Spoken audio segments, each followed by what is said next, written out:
Quizás todo lo que piensas sobre el protestantismo es en realidad una versión distorsionada de la realidad, una caricatura tan repetida que ha llegado a parecer una verdad absoluta. Hay algo profundamente incómodo en descubrir que debates que duran años se han construido a menudo sobre bases falsas, malentendidos, generalizaciones y versiones simplificadas de doctrinas que, cuando se examinan de cerca, son mucho más ricas y complejas de lo que parecen.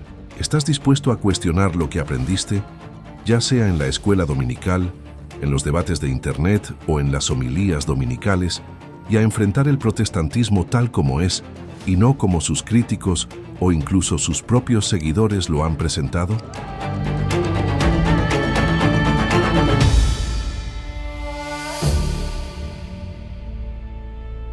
Imagina que alguien te dice que los bomberos causaron el incendio solo porque llegaron al edificio en llamas.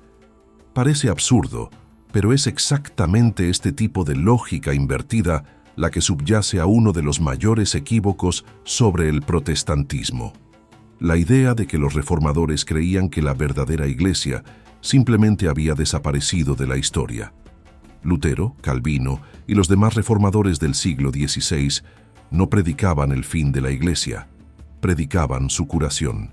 En ninguno de sus escritos principales, como las Institutas de Calvino o los Catecismos de Lutero, se defiende que Dios hubiera abandonado completamente a su pueblo. Por el contrario, la Reforma nació precisamente de la convicción de que la Iglesia aún existía, aún importaba y aún podía ser restaurada a su vocación original. Lo que los reformadores criticaban no era la existencia de la Iglesia, sino los abusos que se habían instalado dentro de ella, la venta de indulgencias, la corrupción del clero, el alejamiento de las Escrituras. Es la diferencia entre decir que un árbol está enfermo y decir que ha muerto. Y Calvino fue aún más claro al escribir que, incluso en medio de la corrupción, Dios siempre preservó un remanente fiel, así como hizo con Israel en el Antiguo Testamento, cuando el profeta Elías juró estar solo, y Dios respondió que había reservado 7,000 que no se habían arrodillado ante Baal. La caricatura de la Iglesia muerta dice más sobre quien la creó que sobre lo que los protestantes realmente enseñaron. Y hablando de continuidad histórica, el siguiente punto mostrará exactamente cómo esta idea de preservación se apoya en un patrón mucho más antiguo y sorprendente. ¿Alguna vez has notado que la Biblia no cuenta la historia de un pueblo perfecto, sino de un pueblo persistente? Israel cayó en la idolatría con el becerro de oro mientras Moisés aún estaba en el monte. Luego vino la época de los jueces, un ciclo interminable de apostasía, castigo, arrepentimiento y restauración, repetido tantas veces que parece un disco rayado. Y aún así, en ningún momento Dios declaró a Israel extinto como pueblo. Este patrón no es un detalle secundario de la narrativa bíblica, es su columna vertebral. Los reformadores protestantes veían la historia de la Iglesia exactamente con esa misma lente. Errores graves, sí, pero nunca el abandono definitivo de Dios a su pueblo. Calvino, al comentar el libro de los Hechos, usaba justamente esta analogía para explicar que la corrupción institucional y la presencia divina no son necesariamente opuestos irreconciliables. Lo que hace que esta comparación sea tan poderosa es que quita la ingenuidad del debate. Nadie mínimamente familiarizado con el Antiguo Testamento puede afirmar que Dios solo habita en instituciones impecables. La historia de Israel destruye esa idea en pocas páginas. De la misma manera, los reformadores no necesitaban probar que la Iglesia medieval era santa para defender que aún era la Iglesia. Solo necesitaban mostrar dónde se había desviado y a dónde debía regresar. Es como un médico que diagnostica una enfermedad grave sin decretar la muerte del paciente. La fe en la preservación divina no era optimismo ingenuo, era teología arraigada en siglos de historia sagrada. Y si la cuestión no era si la Iglesia sobrevivió, sino cómo identificarla en medio de la confusión, entonces surge una pregunta inevitable. ¿Cuáles son los criterios para reconocer la verdadera Iglesia? Es exactamente eso lo que viene a continuación.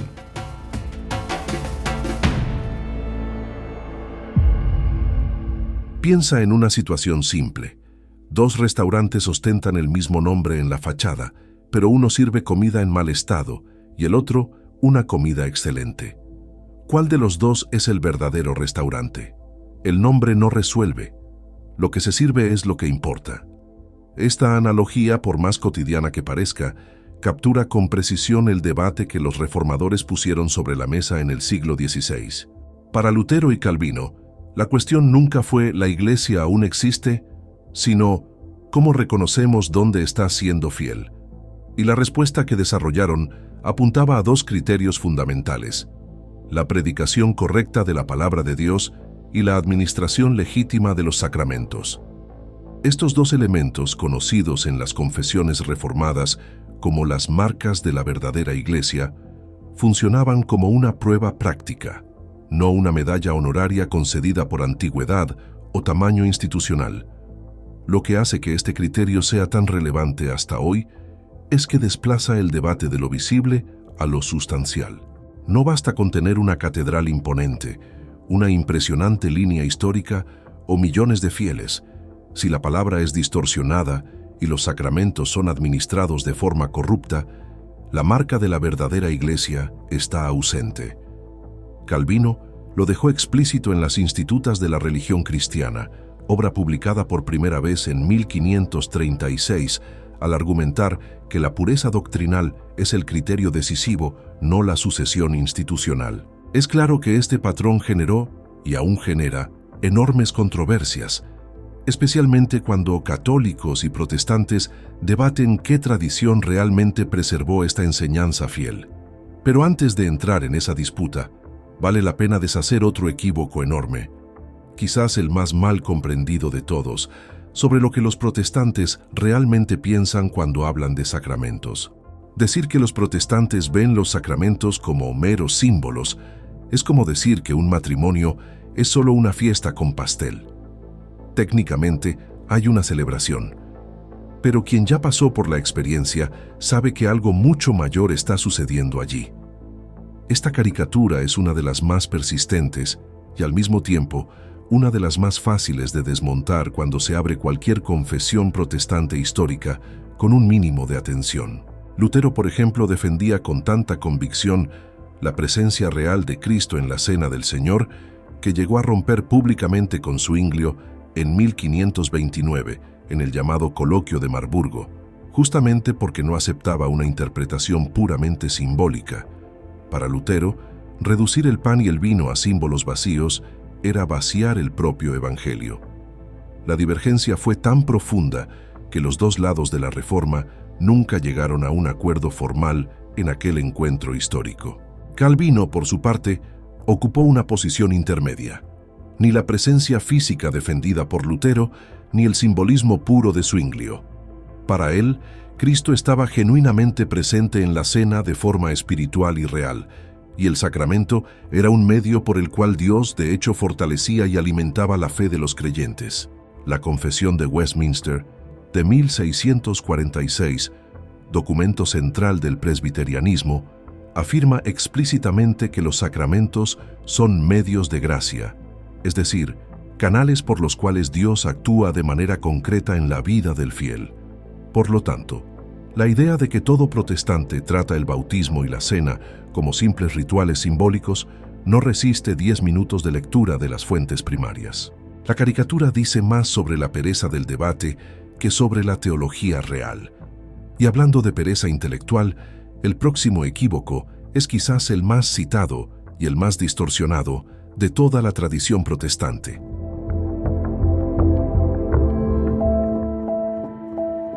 Hay una diferencia enorme entre decir la Constitución es la ley suprema del país y decir la Constitución es la única ley que existe. En el primer caso, reconoces una jerarquía. Otras leyes existen, pero ninguna puede contradecir la Constitución. En el segundo, estás diciendo que las leyes municipales, decretos y reglamentos simplemente no existen. Quien confunde estas dos afirmaciones entenderá el sistema jurídico de forma completamente errónea. Y es exactamente este tipo de confusión lo que distorsiona el principio protestante de la sola escritura. cuando Lutero predicó que la Escritura es la autoridad suprema e infalible. No estaba desechando siglos de tradición teológica, concilios o escritos de los padres de la Iglesia. Él mismo citaba a Agustín, Ambrosio y otros teólogos antiguos con frecuencia y respeto genuino en sus obras. Lo que él rechazaba era la idea de que estas fuentes humanas pudieran tener el mismo peso de autoridad que la palabra de Dios. La Confesión de Fe de Westminster es directa al afirmar que los credos, concilios y tradiciones tienen un valor real en la vida de la Iglesia, siempre que estén subordinados a la Escritura. Calvino, en las Institutas, dedicó secciones enteras a dialogar con Cipriano, Crisóstomo y otros padres de la Iglesia, tratándolos como voces legítimas y valiosas, aunque falibles. Por lo tanto, sola escritura nunca significó nuda escritura, expresión latina que designaría una Biblia leída en el vacío, sin contexto, tradición o comunidad interpretativa. La caricatura nace cuando los críticos, o incluso protestantes mal informados, reducen el principio a un individualismo radical, donde cada persona lee la Biblia sola en una habitación y decide lo que significa. Esto es una distorsión, no una descripción. Y si la autoridad de la Escritura fue tan mal comprendida, imagina lo que sucedió con otro tema igualmente central e igualmente tergiversado: el lugar de las buenas obras en la vida cristiana. Vale la pena desacelerar aquí y hacer una pregunta que parece simple, pero no lo es. ¿Qué sucede con un cristiano que nunca tuvo acceso a una Biblia completa? Durante siglos, la abrumadora mayoría de los fieles era analfabeta, los manuscritos eran raros y carísimos, y la impresión a gran escala solo comenzó después de Gutenberg, alrededor de 1450. Esto significa que generaciones enteras de cristianos vivieron y murieron sin haber leído una página de las Escrituras por cuenta propia, y los reformadores lo sabían. La sola Escritura nunca fue diseñada como una doctrina para un mundo ideal donde todos tienen un ejemplar de la Biblia en la cabecera. Fue formulada como un principio estructural de autoridad dentro de la Iglesia institucional, una brújula para líderes, teólogos y concilios, no un manual de uso individual para cada creyente aislado. Lutero, consciente de estas limitaciones prácticas, produjo el Catecismo Menor en 1529, justamente para que los padres de familia pudieran enseñar la fe a sus hijos de forma oral, sin depender de la lectura directa del texto bíblico. Calvino hizo lo mismo con el Catecismo de Ginebra, en 1542. Estos documentos muestran que la aplicación del principio siempre fue contextual, pastoral y sensible a la realidad de las comunidades. La doctrina trataba de la estructura de autoridad en la Iglesia. ¿Quién tiene la última palabra cuando surge un conflicto doctrinal? Y no de una exigencia de acceso individual y restricto a las Escrituras en todo tiempo y lugar. Entender esto disuelve buena parte de la confusión, pero aún hay un equívoco que quizás sea el más explosivo de todos, aquel que lleva a las personas a concluir, erróneamente, que los protestantes simplemente no se preocupan por cómo viven.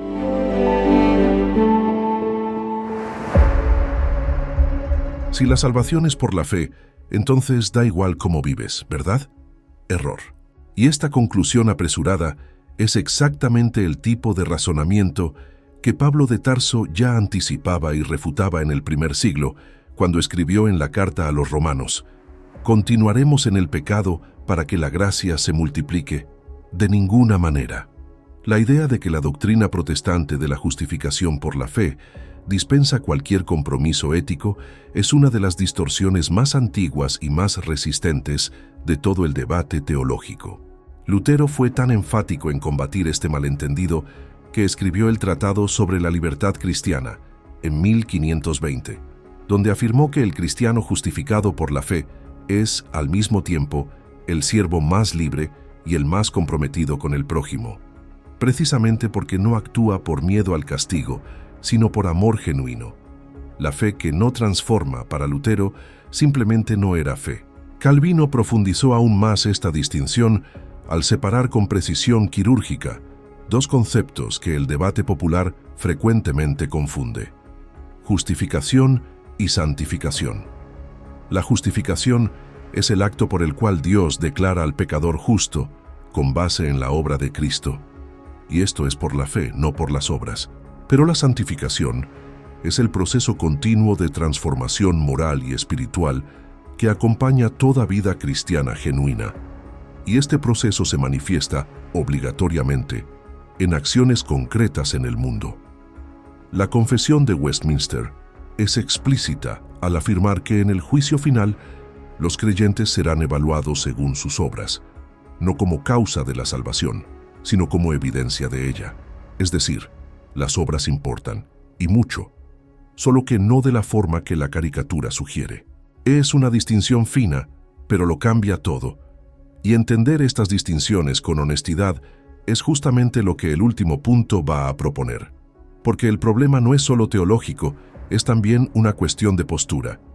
Existe un hábito intelectual peligroso que todo el mundo practica a veces: tomar el peor ejemplo de una idea y tratarlo como si fuera el ejemplo definitivo de ella.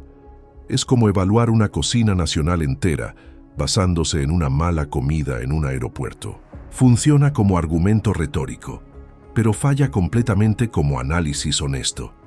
En el debate teológico, este hábito produce exactamente las caricaturas que exploramos hasta aquí: versiones empobrecidas, distorsionadas y muchas veces intencionalmente deshonestas de tradiciones ricas y complejas. El antídoto, curiosamente, no es sofisticación académica, es algo mucho más simple y más difícil al mismo tiempo: la disposición genuina de escuchar al otro antes de responder. Los propios reformadores, a pesar de todos sus conflictos, tenían el hábito de citar a sus adversarios con precisión antes de refutarlos. Una práctica que el debate contemporáneo, especialmente en las redes sociales, ha abandonado casi completamente. 3 principios prácticos pueden transformar cualquier debate teológico en algo más productivo y honesto. Primero, busca siempre las fuentes primarias y representativas de una tradición, no sus ejemplos más extremos o más ignorantes. Segundo, pregunta si la persona que estás criticando reconocería la descripción que estás haciendo de ella. Si la respuesta es no, probablemente estás lidiando con una caricatura. Tercero, acepta que la complejidad no es debilidad. Una doctrina que exige matices para ser comprendida no es una doctrina confusa, es una doctrina honesta con la realidad. Las caricaturas son cómodas porque simplifican, pero la verdad rara vez es simple, y el respeto intelectual comienza exactamente donde termina la comodidad. Al final, el mayor enemigo del diálogo cristiano no es la discordancia, es la pereza de entender verdaderamente aquello con lo que se discrepa.